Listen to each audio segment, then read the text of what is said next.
Então, pensando nesses pontos, vale a pena você investir na previdência privada ao invés de investir de ações ou FIIs? Olá, neste vídeo vamos falar sobre a previdência privada, que também é um modo de você aposentar. E até como o nome do canal propriamente diz, investir aposenta, por que não fazer uma previdência privada? Não é mais fácil? Vale a pena? Não vale? Eu faço isso? Fica comigo até o final do vídeo que você vai descobrir. Bom, para quem não conhece ainda, o que a previdência privada é? Previdência privada, você vai ter um aporte mensal, como se fosse a previdência do INSS, né? A diferença é que do INSS, normalmente, se você é um funcionário CLT, ele vai vir descontado, né, do seu salário já. Aqui você vai num banco, numa corretora, e você pega um dinheiro, decide um valor que você quer investir mensalmente. E lá vai ter um gestor que vai cobrar uma taxa de administração, né, para investir o seu dinheiro. E aí a ideia é que depois de X anos, né, depois de você vai colocar uma meta, você vai poder receber uma renda vitalícia, né, como se fosse uma aposentadoria do INSS, como se fosse uma aposentadoria todo mês até o seu falecimento, ou uma renda por determinados anos, né? Tem alguns lugares que só falam, você vai poder receber por 20 anos, 10 anos, né? E aí normalmente vai ser uma renda maior, né? Só que se você viver mais do que esse tempo também, você não vai ter essa previdência privada, né? Essa renda complementar. Ou uma outra possibilidade é você resgatar o valor total depois desse XX tempo aí. Você, sei lá, contribuiu por 20 anos, 30 anos e você vai receber esse dinheiro de volta. Tem vantagens, tem desvantagens, vou falar aqui sobre elas um pouco mais pra frente aqui também, tá? E vou mostrar um pouco de algumas que existem, né? Eu vou acessar alguns sites também. Então vamos falar um pouco sobre as vantagens. Você pode fazer o abatimento do IR, caso você escolha o plano PGBL, né, que é o plano gerador de benefício livre, mas isso vale a pena se você fizer a declaração completa do imposto de renda. Se você faz a declaração simplificada, aí é melhor você usar o VGBL, que é o plano Vida Gerador de Benefício Livre. Aí já não compensa você fazer o abatimento do imposto de renda. Um outro ponto que é interessante aqui, se a gente for pensar, é que você vai ter um administrador profissional, ou seja, alguém que está recebendo um salário, uma porcentagem para poder investir seu dinheiro. E ele pode fazer de diversos modos, né? Normalmente ele vai ter no descritivo do plano, né? Ele investe o quê? Em ações, ações do exterior, ou investe em renda fixa, ou uma parte em cada tipo de investimento. Então ele vai tentar fazer isso para conseguir ter um lucro maior aí no plano. E aí, obviamente, tem algumas taxas aí que ele vai cobrar porque ele está fazendo esse investimento por você. Zero conhecimento, eu não preciso estudar nada para ter um rendimento legal. Então você pode delegar isso para uma previdência privada. E vai ter o administrador fazendo este papel. Um outro ponto que é interessante, ele não entra em inventário, ou seja, em caso de falecimento, se você já está com uma certa idade e tem uma casa, por exemplo, no seu nome, vai passar para os seus filhos, para os herdeiros, né? Os herdeiros vão ter que pagar uma taxa lá do ITMCB, que é de transmissão de morte, vai entrar no inventário, tudo. Então vai ter que ser pago imposto sobre esse bem, né? Por exemplo, seja um carro, seja um imóvel, até se for, por exemplo, algum outro tipo de investimento, ações, enfim, isso vai ter que ser pago, né? Ele entra como se fosse um inventário, né? Como se fosse um bem. No caso da previdência privada, ele vai direto para a pessoa. Então, em determinado momento da sua vida, talvez seja interessante, né? Porque às vezes o herdeiro ele não vai ter o dinheiro para pagar o inventário, dependendo da situação, assim, tudo, dependendo do valor que tenha de herança, né? Então, ele é muito interessante nesse ponto, que ele não entra, então ele já vai direto para o beneficiário que você vai escolher ainda em vida, né? Quando você faz o plano, você já coloca o nome de uma pessoa lá, que vai ser o beneficiário dessa previdência. Então ele desconta outro benefício, ele desconta na conta. Ou seja, é bom para quem não consegue poupar. Às vezes você fala, olha, eu não consigo guardar dinheiro, eu preciso ter algum boleto para pagar. Aí nesse sentido, o que é interessante, você pode fazer direto e descontar em conta. Então, pelo menos inicialmente, pode ser alguma coisa interessante de você fazer. Ele já cai, você coloca a data de pagamento próximo do dia que você recebe, e você recebeu, ele já cai direto, você nem conta com esse dinheiro, né? Então, ele também tem essa vantagem, né? Sobre as desvantagens agora. Então, falta de cobertura do FGC. Então, por isso que é muito importante, na hora de você escolher, seja uma corretora ou um banco, enfim, né? Uma instituição que você sabe que daqui a 20, 30 anos, que é quando você vai usufruir dessa previdência, né? Você vai receber os pagamentos mensais, ainda exista. Porque existem muitos bancos, muitas coisas que já faliram durante esse tempo. Aí você deve ter ouvido a história, pelo menos, de algum banco aí que, principalmente os menores, né, que às vezes falem, né, neste período, né? Embora é difícil, mas acontece. Então, o que acontece? O FGC é o Fundo Garantidor de Crédito. Ele vai, logicamente, vai dependendo do período, tudo, né? Se não me engano, está em 250 mil que ele consegue garantir que se uma instituição ela quebrar, o Fundo Garantidor de Crédito, como as instituições elas pagam mensalmente um valor para o FGC, então ele consegue garantir que pelo menos por CPF vai ser devolvido esse dinheiro. Tem alguns investimentos que são cobertos pelo FGC, por exemplo, o LCI, LCA, mas outros não. Então, caso o banco ou a seguradora, né, no caso, ele chegue a quebrar, então você não vai receber nada. Então, porque não tem o fundo de garantidor de crédito, você não tem esse seguro, vamos assim dizer, né? Então, tem que prestar atenção nesse ponto, né? Se vale a pena ou não colocar, porque se você não colocar num lugar que seja totalmente seguro, e normalmente o que vai ser mais seguro é aquela máxima, né? O que vai ser mais seguro vai ter uma rentabilidade menor. Então, às vezes você também tem que prestar atenção. Às vezes você fala, olha, na outro lugar aqui eu tô colocando aqui, ele tem uma rentabilidade maior. Ah, mas por que ele oferece rentabilidade maior? Porque talvez ele não seja tão seguro, né? Então, pensando em previdência privada, né, para o longo prazo, é o que tem que ser pensado. Do imposto de renda, me parece até algo contraditório, né? Que eu falei que era uma vantagem e uma desvantagem aqui também, né? Mas é que vai depender muito do tempo que você vai colocar, né? Se você, de fato, coloca o seu investimento e deixa para os 30, 20, 30 anos, ok. Você se torna até uma vantagem. Agora, se você precisar resgatar antes, isso aí vai ter alíquotas que são diferentes, né? Então é X%, acho que é uma alíquota regressiva. Vai depender de plano para plano, obviamente, né? Mas normalmente ele trata-se de uma alíquota regressiva. Então, quanto menor o prazo que você deixar, se você precisar resgatar, você vai pagar um imposto de renda maior, né? Então, tem alguns investimentos, seja na renda fixa, por exemplo, com a LCA, LCI, que você não paga imposto de renda. Tem nas ações, por exemplo, se você faz investimento em ações e obtém lucro, se você faz uma venda de até 20 mil por mês, você não paga imposto de renda também. Então, tem vantagens e desvantagens em cada investimento. Então, você tem que saber, antes de entrar, antes de iniciar, você tem que ter esse conhecimento, né? Porque é muito fácil você receber uma ligação ou do gerente do banco ou de alguma seguradora oferecendo e só fala os benefícios, mas depois não fala quais que são os contras. E aqui esse vídeo é um vídeo de alerta aqui também para as pessoas, né?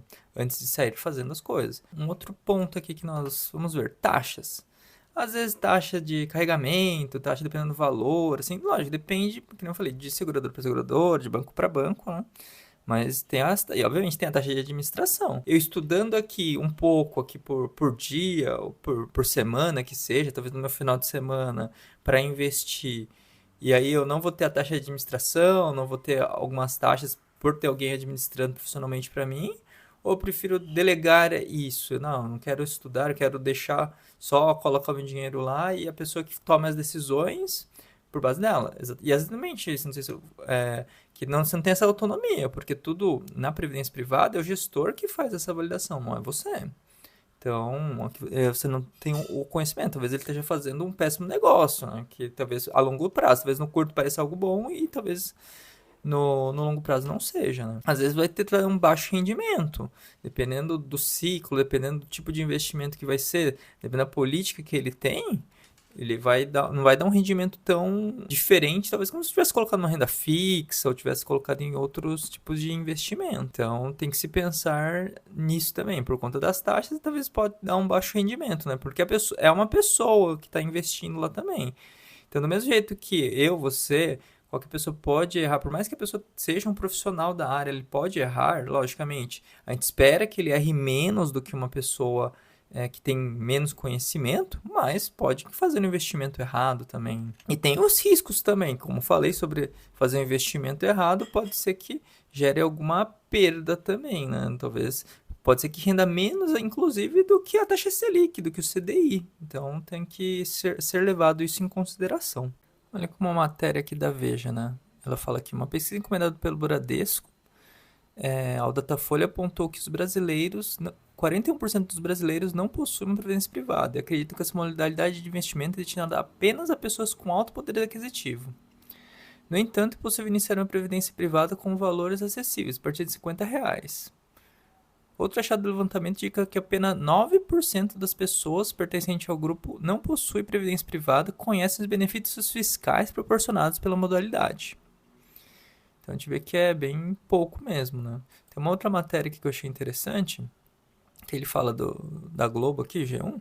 Contratar uma previdência privada pode ser uma excelente estratégia para quem deseja complementar a aposentadoria ou garantir uma reserva para o sucesso ou até mesmo facilitar a sucessão patrimonial. É o que falamos aqui dos inventários, né? Então, eu abri aqui, não sou patrocinado por nenhum desses aqui, tá? Sobre previdência, pensando que é uma coisa de longo prazo, que você espera que daqui a 20, 30 anos esses bancos ainda existam, tá? Eu não estou recomendando nada aqui, tá? Inclusive, por corretoras você vai achar outras seguradoras que vai ter uma taxas até mais atrativas, mas só para você conhecer um pouco deles, né? Que às vezes você vai só no seu banco e não vê uma facilidade ou outra, né?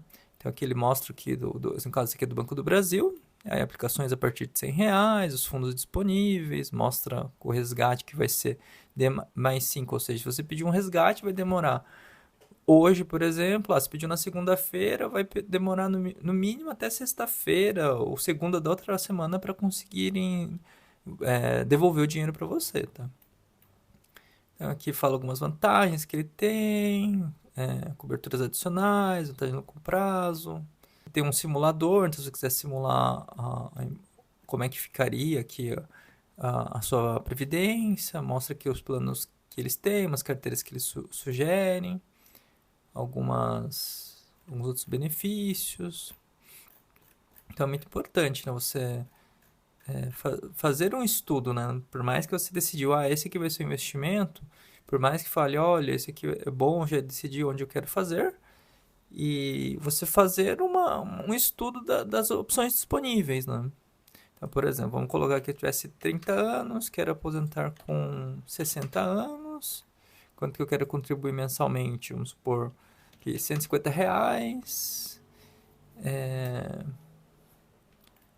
Quanto eu desejo investir? Vamos supor que eu desejo R$ 1.000. Vamos simular para ver o que ele tem aqui. Ele dá um aporte inicial de 1.000, total acumulado 89, contribuição mensal 150.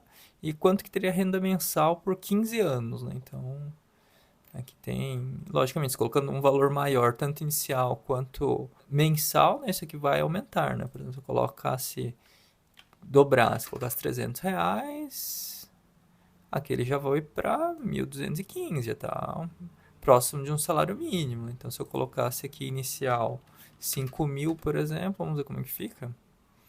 1.280. O inicial não mudou tanto, né? Mas aqui vamos supor, se eu colocasse R$ 500, só para ver se a gente chega no salário mínimo aqui. Aqui já passou um salário mínimo, então são algumas simulações que podem ser feitas, né? Vamos ver outros sites aqui também. Aqui do Bradesco, né? Aqui mostrando passo a passo de como que funciona a previdência. Vamos ver aqui. Modelo de declaração de imposto de renda, simulador. Aqui também tem um simulador aqui também, então vamos fazer alguma simulação, né? Ver como é que funciona aqui de fato, né? Fazer uma simulação simplificada. Vamos colocar lá se tivesse 30 anos, idade previdenciária 60. Vamos colocar aqui masculino, vou colocar simples.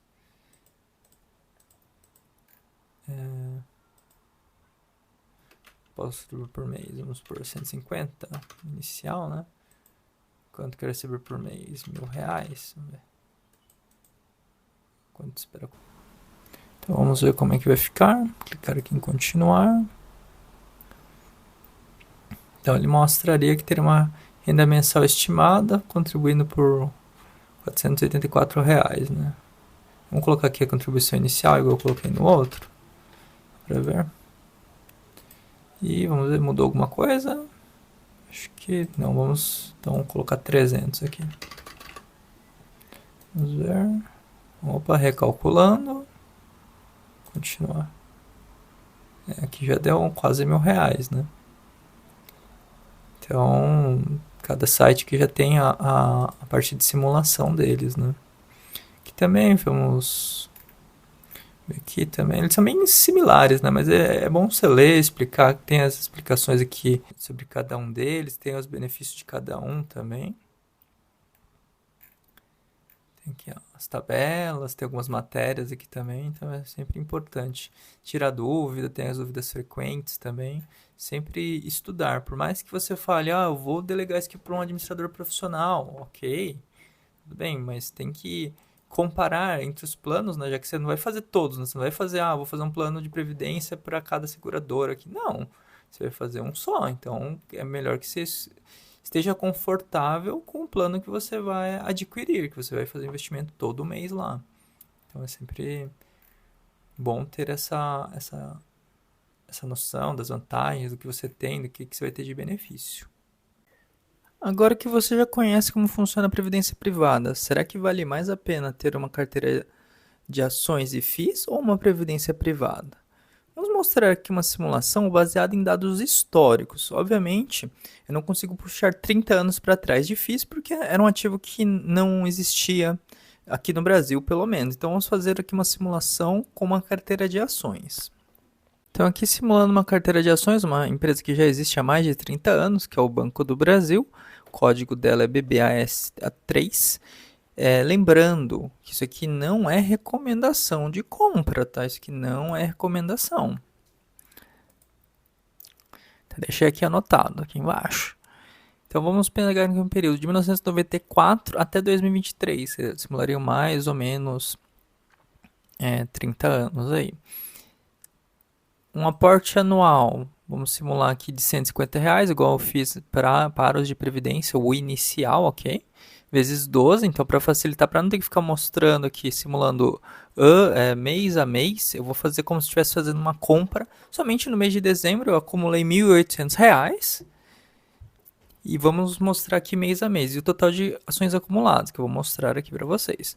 Então, nesta primeira planilha, vamos mostrar aqui, por exemplo, em dezembro de 94, que a cotação do Banco do Brasil estava 2,57. Com aporte de 1.800, eu conseguia comprar 700 ações. Em 95, com a cotação a 1,83, eu conseguia comprar 983 ações. Em 96, assim por diante, fui fazendo esse cálculo aqui, mostrando, olha, em 2000, por exemplo, estava R$ 1, deu para comprar 1.800 ações. E chegando até em 2023, que a cotação estava aqui a 27,23. Foi possível comprar somente 66 ações, talvez fosse até um dos menores comprados aqui durante o ano. Isso gerou um total de 14.659 ações. Veja, aqui eu estou falando em número de ações, eu não estou falando em relação a patrimônio, tá ok? Que daí se você multiplicar isso aqui pela cotação atual, você vai ver quanto de patrimônio você acumulou no final desse tempo. Pensando que a média de dividendo em 2023 foi de 2,28, então nesse cenário eu estou analisando somente se eu tivesse só comprado e os dividendos que eu fui recebendo ano a ano eu não tivesse reinvestido, tá? Porque isso deixaria o cálculo um pouquinho mais complexo, tá?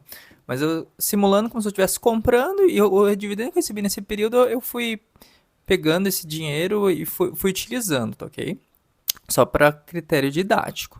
Pensando então, só comprando, sem reinvestimento de dividendo, tendo 14.659 vezes 2,28, vamos colocar aqui o cálculo, ó. Então, este valor vezes este valor, eu teria um total recebido em 2023 de 33.422. E se eu fizesse a média mensal, ou seja, pegar esse valor dividido por 12, teria uma média mensal de 2.785. Eu sei que, pegando em 1994, se for pensar assim, mas o salário mínimo daquela época, R$ 150 era talvez mais que o valor do salário mínimo, né? Então, pesquisei aqui e o valor do salário mínimo era R$ 70. Então, olha, era 2 vezes o salário mínimo. Eu sei que é uma simulação diferente, né? Mas fazendo essa simulação, eu não consigo fazer uma simulação aqui, poder estimar algum valor aqui de dividendo, baseado no quanto cresceu nos últimos anos, né? Fazendo uma simulação, mas pegando do histórico, enquanto que na Previdência lá, privada, você conseguir R$ 400, por exemplo, mensal, daqui 30 anos, aqui já está uma média mensal de 2.785, isso considerando que foi só uma ação. Claro que eu poderia ter escolhido uma ação aqui que foi errada, que talvez ela teria falido, teria ido ao pó, né? Teria ido a zero, por exemplo. Mas aqui, nesse cenário, seria de R$ 2.785, né? Somente em ações. Mas se você quiser saber como é que é um investimento na prática, misturando ações, FIIs, realmente com R$ 150, que é aquele que eu coloquei na Previdência Privada, acompanhe aqui nosso canal, dá uma maratonada aqui nos vídeos, que ele vai mostrar para você como é que é o investimento mês a mês. E se esse conteúdo já te ajudou de alguma forma, se você gostou dele, já curte esse vídeo, compartilha, dá uma maratonada nos outros vídeos aqui também, que você vai aprender mais sobre investimentos de longo prazo.